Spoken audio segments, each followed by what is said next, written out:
Hello guys, welcome to 5th generation hobby shop and welcome to another quick review. Quick testing tayo guys ng isang airsoft pistol. Shoutout po pala natin si Sir Russell. Sir, welcome to 5th generation hobby shop. This is the 2011 High Kappa 5.1 Type R. So kanina nag-review tayo ng Type K. Ito naman po yung Type K. And this is the Type R.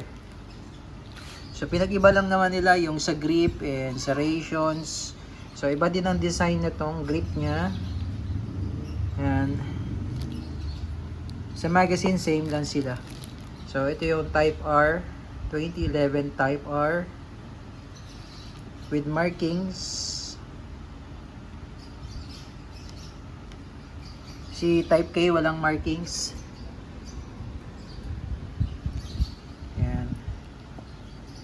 Tapos may rail din siya for flashlight.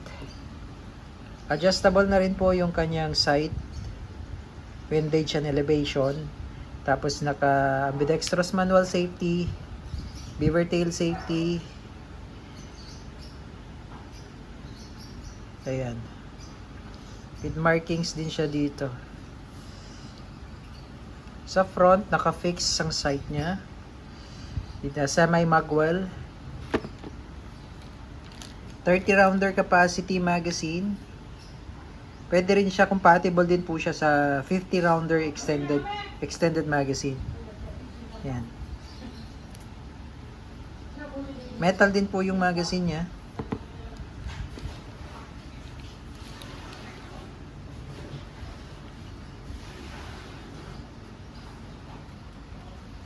Baklasin lang natin yung slide sir para makita nyo po. So, ito pala yung safety. Safety off. Then, beaver tail safety. So, kapag hindi yan nadidiinan, hindi rin siya puputok kayo.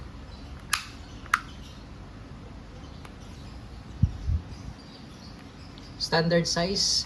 So, pag magbabaklas po kayo ng slide, kailangan walang magazine.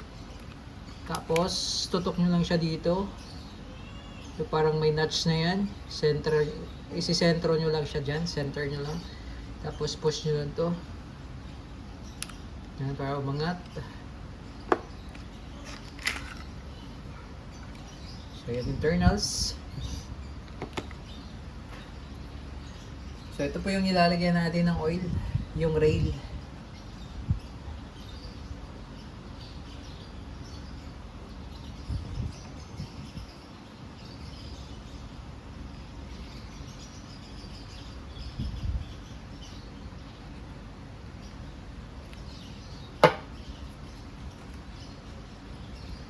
Then, pag ibabalik nyo po, ito po, papasok nyo po dito.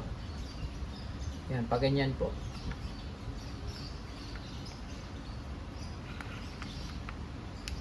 Sagad nyo lang po sa dulo. Hindi pala sagad. Bali, sisentro nyo lang po dito. Diyan. Tapos, lock. Push nyo lang po. Ayan. Ipo-push nyo lang po yan. Yan. Yan. So, ganun lang po kadali.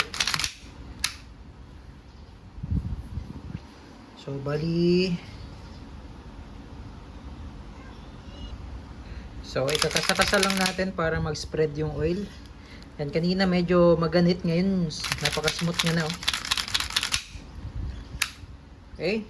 So, ito yung magazine. Load tayo ng bala.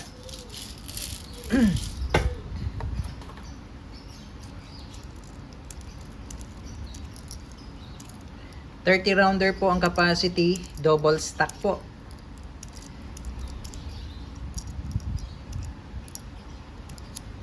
Ayan. Tapos load tayo ng gas, 3 to 5 seconds po yung load. 1, 1001, 1002, 1003, 1004, 1005.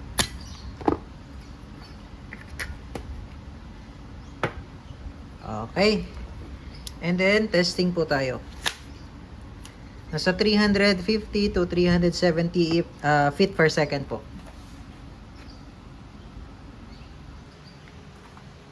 Okay, firing 2011 5.1 Type R gas blowback airsoft pistol sa may automatic.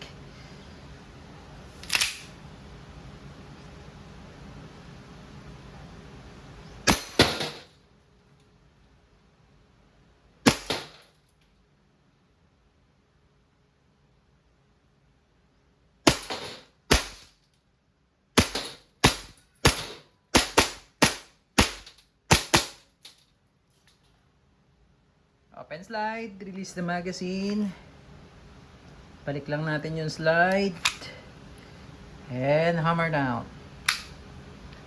All goods. 2011 5.1 Type R gas blowback airsoft pistol.